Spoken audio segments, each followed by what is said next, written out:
Hello, xin chào các bạn đã quay trở lại với review 5 phút. Ở cuối tập trước, sau trận đại chiến với Chu Tiên Cổ Kiếm khiến cho thanh kiếm này gãy làm đôi, Quỷ Lệ lập tức đã bị chúng đệ tử của Thanh Vân Môn truy sát. Bị lực phản chấn hất bay ra xa mấy trăm dặm, tình trạng của hắn lúc này gói gọn trong một chữ, nát. Không chỉ gãy nửa số xương sườn mà với thương tích đầy mình, hắn chỉ có thể lết đi từng bước trong trận mưa bão kinh hoàng. Phía sau, tiếng người của Thanh Vân Môn đã dí sát dạt, biết là chạy không nổi nữa, Quỷ Lệ quyết định nhắm mắt, chừa cả người vào vũng bùn lầy, hắn nín thở nằm im như một đống đất đá, phó mặc cho số phận. Ít phút sau, đám đệ tử truy đuổi cũng vừa kéo tới, chúng chửi mắng ầm ĩ và dùng gậy chọc tứ tung.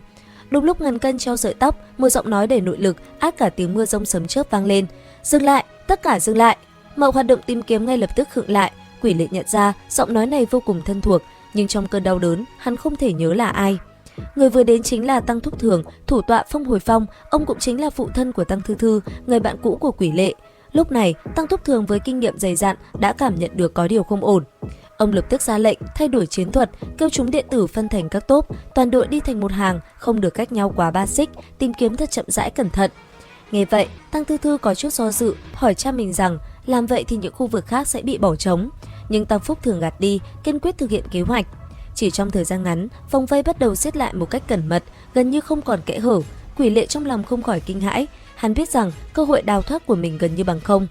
Một tia chớp kinh thiên động địa xé toạc bầu trời, dưới ánh sáng lóa lên trong khoảnh khắc, một đệ tử bị giật mình ngã xuống và tên đệ tử này đã nhìn thấy một bóng người đang nằm trong vũng bùn.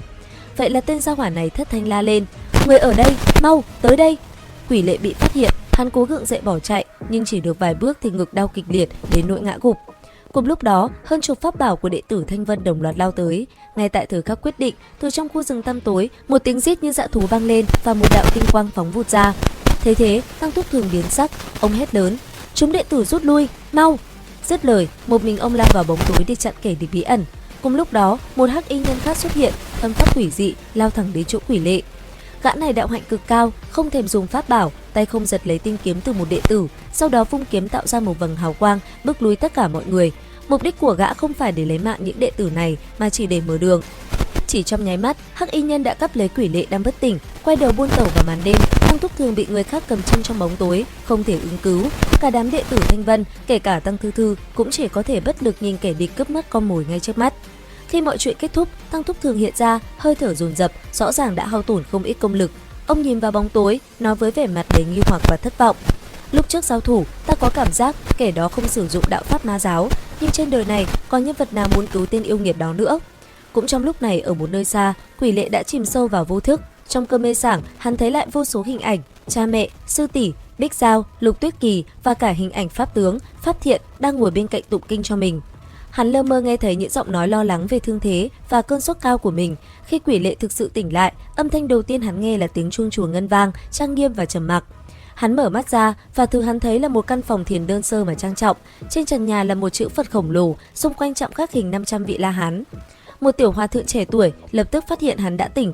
Thấy đối phương bước lại gần, Quỷ Lệ dùng hết sức lực yếu ớt hỏi: "Tiểu sư phụ, xin hỏi đây là nơi nào?" Tiểu hòa thượng quay lại, nở một nụ cười rồi đáp: Nơi đây đương nhiên là tại Thiên Âm Tự." Quỷ Lệ còn chưa hết hoang mang thì hai vị hòa thượng mà hắn từng gặp trong mơ, đó là Pháp Tướng và Pháp Thiện bước vào. Bọn họ vẫn chào hỏi và gọi hắn với cái tên Trương Thí Chủ. Tuy nhiên, Quỷ Lệ chỉ lạnh lùng đáp: "Ta không phải họ Trương, danh dự đó ta đã quên từ lâu rồi." Nghe vậy, Pháp Tướng chỉ nhẹ nhàng nói: "Ngay cả họ Thí Chủ cũng không muốn dùng, thiết nghĩ chẳng phải là đắc tội về công sinh dưỡng của phụ mẫu sao?" Câu nói này khiến sắc mặt Quỷ Lệ trở biến đổi. Hắn không tiếp tục đôi co nữa mà đi thẳng vào vấn đề, chất vấn tại sao họ lại cứu hắn. Nghe một lời này, Pháp Tướng bình thản giải thích rằng người có đủ công lực để cầm chân Tăng Thúc Thường mà không để lộ đạo pháp bản môn, sao có thể là ông được. Nghe một lời này, Quỷ Lệ hết sức ngỡ ngàng. Pháp Tướng tiếp tục tung ra một quả bom nổ chậm khác. Ông tiết lộ rằng người sẽ giải thích tất cả cho hắn chính là ân sư của ông, Phương Trượng Thiên Âm Tự, Phổ Hoàng Thượng Nhân. Những ngày tiếp theo, Quỷ Lệ được chăm sóc tận tình với dược liệu tốt nhất của Thiên Âm Tự. Thương thế của hắn hồi phục một cách thần kỳ. Hắn sống trong một tiểu viện yên tĩnh, ngày ngày nghe tiếng chuông mõ, lòng bất giác cảm thấy một sự bình yên đã đánh mất từ lâu. Cuối cùng, vào một ngày đẹp trời, Pháp Tướng đến gặp hắn. Sau một hồi trò chuyện về Phật pháp, ông đột nhiên nói: "Ta thấy hôm nay thần sắc của ngươi đã khá rồi, thân thể cũng đã gần như hồi phục, hay là ra ngoài với ta?" Quỷ Lệ cảnh giác hỏi: "Ra ngoài ư? Đi đâu?" Pháp Tướng mỉm cười, ánh mắt đầy sâu xa. Ông đáp: "Đi đến một nơi ngươi muốn đến, gặp người mà ngươi muốn gặp." Đến đây thì cũng hết tập 72 Chu Tiên 3D.